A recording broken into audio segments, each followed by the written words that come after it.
Hi అండి, welcome to Anu sweet home. ఈరోజు recipe వచ్చేసి గుత్తి వంకాయ వేపుడు. ఇక్కడ నేను ఒక హాఫ్ కేజీ ఈ విధంగా రౌండ్గా చిన్నగా ఉన్న వంకాయలు అయితే తీసుకొని కాయకి ఒక 4 ఘాట్లు అయితే వచ్చేలా పెట్టుకొని కళ్ళుప్పు వేసిన వాటర్లో అయితే వేసుకుంటున్నాను. ముందుగా కట్ చేసి పెట్టుకున్న వంకాయలని ఆయిల్లో ఫ్రై చేసుకోవాలి. డీప్ ఫ్రై ఏం అవసరం లేదండి, జస్ట్ ఒక 2 టేబుల్ స్పూన్ల ఆయిల్ అయితే వేసుకొని సిమ్లో ఉంచుకొని చాలా ఫ్రై లాగా చేసుకోవచ్చు.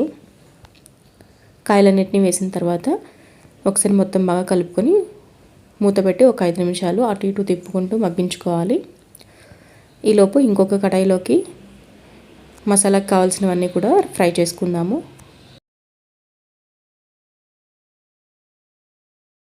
ఒక 2 టేబుల్ స్పూన్ల ధనియాలు అయితే తీసుకున్నాను. అలాగే ఒక 2 ఇంచుల దాల్చిన చెక్క, ఒక 4 లవంగాలు, ఒక 3 ఇలాచీ అయితే వేసుకున్నాను. ఒక హాఫ్ టేబుల్ స్పూన్ జీలకర్ర అయితే వేసుకొని ఫ్రై చేసుకుంటున్నాను. ఇందులోకి కొంచెం ఎండు కొబ్బరి ముక్కలు సుమారు ఒక పిడికేలు తీసుకున్నాను. అలాగే ఒక 2 టేబుల్ స్పూన్ల పల్లీలు అయితే వేసుకుంటున్నాను. ఇవన్నీ కూడా బాగా వేగిన తర్వాత చివరిలో ఒక టేబుల్ స్పూన్ నువ్వులు అయితే వేసి బాగా వేయించుకుంటున్నాను. నువ్వులు త్వరగా వేగిపోతాయండి, సో అవన్నీ వేగిన తర్వాత నువ్వులు వేసి స్టవ్ ఆఫ్ చేసుకుంటే ఆ వేడికి అవి వేగిపోతాయి. ఈ విధంగా వంకాయలన్నీ కూడా బాగా వేగిన తర్వాత వీటన్నిటిని తీసి ఒక ప్లేట్లోకి పెట్టుకుంటున్నాను. ముందుగా మనం వేయించుకున్న ఇవన్నీ కూడా బాగా చల్లారిన తర్వాత ఒక మిక్సీ జార్లోకి తీసుకుంటున్నాను. సేమ్ ఇందులోకి రుచికి సరిపడినంత ఉప్పు, కారం, అలాగే కొంచెం పసుపు అయితే వేసి కొంచెం బరకగా పౌడర్ లాగా వేసుకోవాలి. ఇందులోకి ఒక 10 చిన్నులపాయ అయితే వేసుకున్నాను. సో స్టఫింగ్కి పౌడర్ అయితే రెడీ అయిపోయింది. వంకాయలు కూడా చల్లారిపోయినాయి కదా, సో ఇందులోకి ఇప్పుడు వంకాయల్లోకి పౌడర్ని స్టఫ్ చేసుకోవాలి.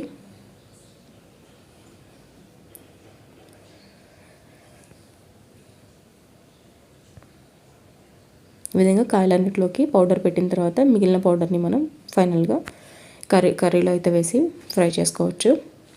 ఇందాక మనం వంకాయలు వేయించుకున్న ప్యాన్లోకి ఇంకొక 2 టేబుల్ స్పూన్ల ఆయిల్ అయితే వేసుకొని తాలింపుకి అన్నీ కూడా వేసుకున్నాను. పోపు అంతా బాగా వేగిన తర్వాత సన్నగా కట్ చేసి పెట్టుకున్న ఆనియన్ అయితే వేస్తున్నాను. ఇందులోకి కొంచెం కరివేపాకు అయితే వేసి బాగా వేయించుకుంటున్నాను. ఆనియన్ బాగా వేగిన తర్వాత ఇందులోకి స్టఫ్ చేసి పెట్టుకున్న వంకాయలు అయితే వేసుకోవాలి. అలాగే మిగిలిపోయిన కారం ఉంటుంది కదా, కారం కూడా వేసి సిమ్లో మూత పెట్టకుండా వేయించుకుంటూ ఉండాలి.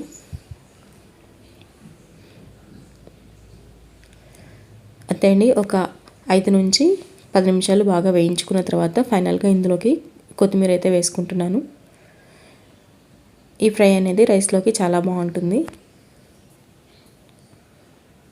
ఈ వీడియో అయితే మీకు నచ్చిందని అనుకుంటున్నాను.